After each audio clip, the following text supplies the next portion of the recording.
بسم اللہ الرحمن الرحیم۔ آپ یہ جو ویڈیو دیکھ رہے ہیں یہ ملک شام کا جو مشہور و معروف شہر ہے دمشق، وہاں کی مشہور و معروف مسجد ہے جس کو مسجد اموی یا جامع اموی کہا جاتا ہے۔ یہ بڑی مشہور و معروف مسجد ہے، بڑی اس کی تاریخ ہے۔ یہاں انبیاء اکرام علیہم الصلوۃ والسلام کی بعض چیزیں مدفون ہیں، صحابہ اکرام کے بہت سے آثار یہاں پر موجود ہیں۔ ایسے بڑے بڑے مشائخ، بڑے بڑے اہل علم یہاں موجود رہے ہیں، انہوں نے درس دیا ہے۔ تو اس حوالے سے میں نے ایک ویڈیو بنائی تھی جس میں اس مسجد کی ساری تاریخ بیان کی تھی اور اہم جو باتیں تھیں ان کو بیان کیا تھا۔ تو ضمنی طور پر یہ بات بھی آئی تھی، علامہ ابن کثیر رحمۃ اللہ علیہ کے حوالے سے میں نے اس بات کو بیان کیا تھا کہ اسی جگہ پر حضرت عیسیٰ علیہ السلام بھی نازل ہوں گے۔ علامہ ابن کثیر رحمۃ اللہ علیہ کا خیال اسی مسجد کے حوالے سے ہے کہ عنقریب عیسیٰ ابن مریم بھی اس میں نماز پڑھیں گے۔ جب دجال کا خروج ہوگا اور لوگ دمشق میں پناہ لیں گے، پھر مسیح ہدایت، مسیح ضلالت کو قتل کر دیں گے۔ حضرت عیسیٰ علیہ السلام کا نزول نماز فجر کے وقت جامعہ دمشق کے مشرقی کنارے پر ہوگا۔ اور پھر انہوں نے مزید لکھ رکھا ہے، تفسیر ابن کثیر کے اندر موجود ہے۔ حاصل یہ ہے کہ عیسیٰ ابن مریم جامعہ دمشق کے مشرقی کنارے پر اتریں گے، اس وقت دمشق شہر دجال کے فتنے سے محفوظ ہوگا۔ یہ وہی مینارہ ہے جو ہمارے زمانے میں نصارہ کے اموال سے بنایا گیا۔ عیسیٰ ابن مریم دو فرشتوں کے درمیان ان کے کندھوں پر ہاتھ رکھے ہوئے اتریں گے، آپ کے سر سے پانی کے قطرات ٹپکتے ہوں گے۔ یہ نماز فجر کا وقت ہوگا اور آپ کا نزول دمشق کی جامع مسجد میں ہوگا۔ پھر آگے علامہ ابن کثیر کہتے ہیں کہ میں کہتا ہوں کہ جامع اموی کے منارے پر نزول عیسیٰ محال نہیں ہے، کیونکہ فتنہ دجال عام ہوگا، پس لوگ اس شہر کے اندر پناہ لیں گے اور شہر سے باہر جو بھی ہوگا وہ دجال کا متبع ہوگا، اس لیے کہ دمشق آخری زمانے میں مسلمانوں کی پناہ گاہ ہوگی اور دجال سے محفوظ رکھنے کی آماج گاہ ہوگی۔ اس صورت میں شہر کے باہر کون نماز پڑھے گا؟ حالانکہ مسلمان تو سب کے سب شہر کے اندر ہوں گے، اور عیسیٰ ابن مریم کا نزول نماز کی اقامت کہی جانے کے بعد ہوگا۔ وہ لوگوں کو نماز پڑھائیں گے، پھر عیسیٰ ابن مریم لوگوں کو لے کر دجال کے قتل کرنے کے لیے اسے تلاش کریں گے۔ یہ تفسیر ابن کثیر کے اندر موجود ہے۔ اسی بات کو اور بھی بہت سے اہل علم نے نقل کیا ہے۔ مثال کے طور پر آثار قیامت اور فتنہ دجال کی حقیقت، یہ جو مشہور و معروف کتاب ہے حضرت مولانا شاہ رفیع الدین رحمۃ اللہ علیہ کی، اس میں انہوں نے جہاں نزول عیسیٰ کا ذکر آیا ہے وہاں ان باتوں کو ذکر کیا ہے کہ حضرت مہدی جنگ کی تیاری کے لیے فوج کو ہدایات دے رہے ہوں گے۔ حضرت عیسیٰ، یہیں ملک شام کے اندر یہ سب کچھ ہو رہا ہوگا۔ حضرت عیسیٰ علیہ السلام دو فرشتوں کے کندھوں پر ہاتھ رکھ کر آسمان سے دمشق کی جامع مسجد میں مشرقی منارے پر جلوہ افروز ہو کر آواز دیں گے کہ سلم یعنی سیڑھی لے آؤ۔ سیڑھی حاضر کر دی جائے گی، آپ اس کے ذریعے اتر کر امام مہدی سے ملاقات کریں گے۔ صحیح مسلم کی روایت ہے کہ حضرت مہدی حضرت عیسیٰ علیہ السلام سے بڑی تواضع اور اچھے اخلاق سے پیش آئیں گے اور عرض کریں گے کہ یا نبی اللہ امامت کیجیے۔ حضرت عیسیٰ علیہ السلام ارشاد فرمائیں گے کہ امامت تم ہی کراؤ، اس لیے کہ تم میں سے بعض دوسروں کے لیے امام ہے، اور اے امت محمدیہ یہ امامت کی عزت اللہ تعالیٰ نے تمہیں ہی بخشی ہے۔ پھر حضرت مہدی نماز پڑھائیں گے اور حضرت عیسیٰ ان کے مقتدی بن کر نماز ادا کریں گے۔ نماز سے فارغ ہو کر حضرت مہدی حضرت عیسیٰ ابن مریم سے عرض کریں گے کہ یا نبی اللہ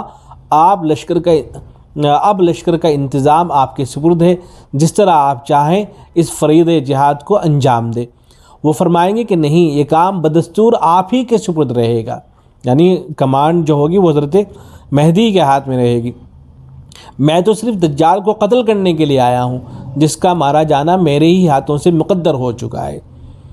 تو اس کام بہرحال اس میں یہاں بھی اس بات کا تذکرہ موجود ہے کہ حضرت عیسیٰ علیہ السلام کا جو نزول ہوگا، یہی جو جامع مسجد ہے جامع اموی جس کو کہتے ہیں یہاں کی، تو یہیں پر حضرت عیسیٰ علیہ السلام نازل ہوں گے۔ یہی بات پھر فتاویٰ کے اندر بھی نقل ہوئی ہے، بہت سے فتاویٰ آپ نے دیکھے ہوں گے، کتابوں کے اندر موجود ہے۔ لیکن پھر اس کے بعد ایک کتاب دیکھنے کا اتفاق ہوا۔ یہ کتاب ہے حضرت مولانا مفتی رفیع عثمانی رحمۃ اللہ علیہ کی، حضرت کا انتقال ہو چکا ہے۔ حضرت شیخ الاسلام مفتی تقی عثمانی دامت برکاتہ العالیہ کے بڑے بھائی تھے، اللہ رب العزت حضرت کی مغفرت فرمائے، درجات کو بلند فرمائے۔ یہ کتاب ہے، اس کا نام ہے انبیاء کی سرزمین میں 3 اسلامی ملکوں کا سفر نامہ، حضرت مولانا رفیع الدین عثمانی رحمۃ اللہ علیہ کی۔ حضرت نے اپنی اس کتاب کے اندر جب یہاں تشریف لے گئے، اس مسجد میں آپ پہنچے، تو یہاں بہت سی تصاویر بھی اپنی کتاب میں شامل کر رکھی ہیں۔ جامع اموی کا مغربی مینارہ ایک یہ تصویر ہے، ایک تصویر یہ ہے جامع اموی کا ممبر و محراب، اور ایک جامع اموی کے مرکزی حال میں حضرت یحییٰ علیہ السلام کا سر مبارک کا مزار، چونکہ یہ بیان کیا جاتا ہے کہ حضرت یحییٰ علیہ السلام یہیں پر مدفون ہے، ان کا سر یہاں پر مدفون ہے، تو اس کی تصویر بھی دے رکھی ہے انہوں نے اپنی کتاب کے اندر۔ جامع اموی کے مرکزی حال کا ایک حصہ، جامع اموی کے شہن سے مرکزی حال میں جانے کے لیے عظیم الشان برآمدے کی عمارت کا مرکزی دروازہ، اور جامع اموی کے شمال میں سلطان صلاح الدین ایوبی کے مزار کا بیرونی منظر۔ بہرحال مختلف تصاویر انہوں نے یہاں پر دے رکھی ہیں۔ ایسے ہی یہاں مینار ہے، مشرقی مینار، اس کے بارے میں یہ لکھ رکھا ہے کہ جامع اموی کا مشرقی مینار، بعض لوگ کہتے ہیں کہ یہی وہ مینار ہے جس کے پاس حضرت عیسیٰ علیہ السلام کے نزول کی پیشین گوئی حضرت صلی اللہ علیہ وسلم نے فرمائی ہے،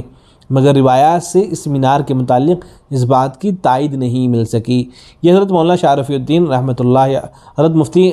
رفیع عثمانی رحمۃ اللہ علیہ نے اس کا اظہار کر رکھا ہے۔ حضرت کا خیال یہ ہے کہ جو مسجد ہے اور اس کا جو یہ مینارہ ہے، یہاں حضرت عیسیٰ علیہ السلام کا نزول نہیں ہوگا، بلکہ حضرت کا خیال یہ ہے کہ یہاں اس شہر کے اندر ایک دوسرا مینارہ موجود ہے، تو اس کے بارے میں غالب گمان اپنے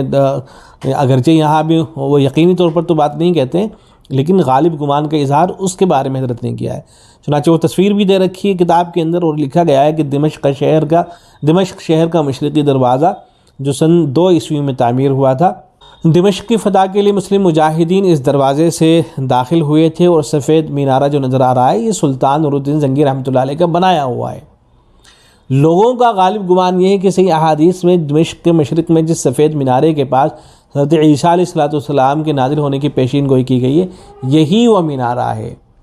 تو 2 رائے ہو گئی ہیں، ایک رائے تو وہ ہے کہ جو مسجد ہے اس کا جو مینارہ ہے وہ ہے، اور دوسری رائے یہ ہے کہ نہیں، وہ مینارہ نہیں بلکہ یہ والا مینارہ ہے۔ دلیل کیا دی حضرت نے؟ دلیل یہ دے رکھی ہے کہ ہمارے ایک میزبان نوجوان عالم دین محمد وائل الحنبلی نے بتایا ہے کہ بعض حضرات کا خیال یہ ہے کہ حضرت صلی اللہ علیہ وسلم نے جس سفید مینارے پر حضرت عیسیٰ علیہ السلام کے نزول کی پیشین گوئی فرمائی ہے وہ یہی جامع اموی کا مشرقی مینارہ ہے، لیکن اب تک جو احادیث حضرت عیسیٰ علیہ السلام کے نزول کے بارے میں تحقیق کر کے جمع کی گئی ہیں، ان میں یہ کہیں ذکر نہیں کہ جس مینارے کے پاس عیسیٰ علیہ السلام نازل ہوں گے وہ جامع اموی کا یا کسی بھی مسجد کا مینارہ ہوگا۔ مسجد کا ذکر ان احادیث میں ہے ہی نہیں، لہذا یہ بات کہ وہ مینارہ جامع اموی کا مشرقی مینارہ ہے کسی حدیث سے ثابت نہیں ہے۔ حضرت کا خیال یہ کہ حدیث کے اندر چونکہ مسجد کا ذکر نہیں آیا ہے، لہذا مسجد کے ساتھ اس مینارے کو نہ جوڑا جائے۔ پھر آگے لکھتے ہیں حضرت مفتی رفیع عثمانی رحمۃ اللہ علیہ، جو تفسیر ابن کثیر کا حوالہ آیا ہے اس کے حوالے سے حضرت یہ فرماتے ہیں کہ البتہ حافظ ابن کثیر رحمہ اللہ نے البدایہ والنہایہ جلد نمبر 10 صفحہ نمبر 138 میں لکھا ہے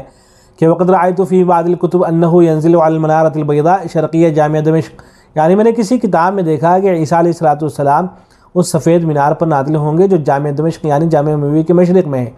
لیکن حافظ ابن کثیر نے نہ اس کتاب کا نام ذکر کیا ہے نہ کسی کتاب کا حوالہ دیا ہے۔ ممکن ہے کہ انہوں نے یہ بات حضرت شیخ محی الدین محمد ابن عربی رحمۃ اللہ علیہ کی کتاب الفتوحات المکیہ میں دیکھی ہو، کیونکہ الفتوحات المکیہ کی باب 66 میں یہ عبارت ملتی ہے کہ ینزل عیسیٰ فی زمانہ ای زمان المہدی بالمنارۃ البیضاء شرقیہ مسجد دمشق والناس فی صلاۃ العصر۔ پھر کتاب کا حوالہ بھی دے رکھا ہے، یعنی عیسیٰ علیہ السلام حضرت مہدی کے زمانے میں اس سفید مینار پر نازل ہوں گے جو دمشق یعنی جامع اموی کے مشرق میں ہے، اس وقت لوگ عصر کی نماز میں ہوں گے، مگر اس میں بھی نہ کسی کتاب کا حوالہ ہے نہ کسی حدیث کا۔ پھر اس عبارت میں یہ بات بھی تمام متعلقہ احادیث سے مختلف ہے کہ اس وقت لوگ عصر کی نماز میں ہوں گے، حالانکہ جن احادیث میں عیسیٰ علیہ السلام کے نزول کا وقت بتایا گیا ہے ان سب میں عصر کے بجائے صبح کا وقت بیان ہوا ہے۔ تو خیر حافظ ابن کثیر رحمۃ اللہ علیہ نے تو فجری کا وقت ذکر کیا ہے، لیکن جو الفتوحات المکیہ ہے اس میں عصر کا نماز ذکر ہوا ہے کہ عصر کے وقت حضرت عیسیٰ علیہ السلام نازل ہوں گے، اور یہی بات بعض اور کتابوں کے اندر بھی نقل کر دی گئی ہے، بعض جو مشہور کتابیں ہیں ان میں بھی عصر کا وقت نقل کر دیا گیا، حالانکہ یہ بات صحیح نہیں ہے۔ صحیح بات یہ ہے کہ حضرت عیسیٰ علیہ السلام فجر کے وقت نازل ہوں گے، عصر کے وقت نازل نہیں ہوں گے۔ تو بہرحال حضرت یہ فرمانا چاہتے ہیں کہ جو بات نقل کر دی گئی ہے یہ کسی حدیث کے اندر نہیں آئی ہے اور نہ کسی معتبر کتاب کا حوالہ دیا گیا ہے۔ پھر آگے فرماتے ہیں کہ جس سفید مینارے کے پاس عیسیٰ علیہ السلام کا نزول ہونے والا ہے اس کے بارے میں احادیث سے صرف اتنی بات ثابت ہے کہ وہ مینارہ دمشق کے مشرق میں ہوگا، جس کا حاصل یہ ہے کہ وہ کسی مسجد کا مینارہ بھی ہو سکتا ہے اور بغیر مسجد کے بھی ہو سکتا ہے۔ اگر جامع اموی دمشق کے مشرق میں ہے تو امکان یہ بھی ہے کہ نزول اسی مینارے کے پاس ہو، لیکن اندلس سے آنے والے سیاح ابن جبیر یا ابن جبیر، جس کا ذکر ناچیز نے پہلے بھی کیا ہے، اس نے جامع اموی کا محل وقوع یہ لکھا ہے کہ مائل الی الجہت الشمالیہ من البلد، یعنی جامع اموی شہر دمشق سے شمال کی طرف مائل ہے۔ تو جب یہ مسجد ہی شمال میں موجود ہے تو اس کے اوپر حدیث کیسے صادق آئے گی؟ آپ صلی اللہ علیہ وسلم تو یہ فرما رہے ہیں کہ حضرت عیسیٰ علیہ السلام دمشق کے مشرقی جانب نازل ہوں گے اور مسجد جو ہے وہ شمال میں ہے، تو حدیث تو اس پر بیٹھتی ہی نہیں ہے، حضرت یہ فرمانا چاہتے ہیں۔ تو اس لیے یہاں امکان کم ہے، اور زیادہ جو امکان ہے بلکہ جو غالب گمان جو ذکر فرمایا ہے حضرت نے، وہ جو دوسرا مینارہ ہے اس کے بارے میں فرمایا ہے، اس لیے کہ وہ دمشق کا جو مشرقی علاقہ ہے وہاں پر وہ واقع ہے، تو وہاں زیادہ رجحان ہے۔ بہرحال حدیث کے اندر جو بات آئی وہ تو صرف اتنی ہے جو مسلم شریف کے اندر آئی ہے، اس میں کسی جگہ کو خاص نہیں کیا گیا ہے، کسی مینارے کو خاص نہیں کیا گیا ہے، بلکہ صرف یہ الفاظ ہیں فَيَنزِلُ عِنْدَ الْمَنَارَةِ الْبَيْضَاءِ شَرْقِيَّ دمشق، کہ حضرت عیسیٰ علیہ السلام جو نازل ہوں گے وہ دمشق کے مشرقی جانب میں ایک سفید مینارہ ہوگا، اس کے پاس نازل ہوں گے۔ تو وہ بہت ممکن ہے کہ آگے چل کے بنے، یا بہت ممکن ہے کہ جو اس وقت موجود ہے دمشق شہر کے اندر وہی ہو، اور جو مسجد کے اندر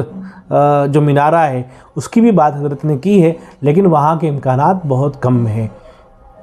امید ہے کہ بات واضح ہوئی ہوگی۔ السلام علیکم ورحمۃ اللہ۔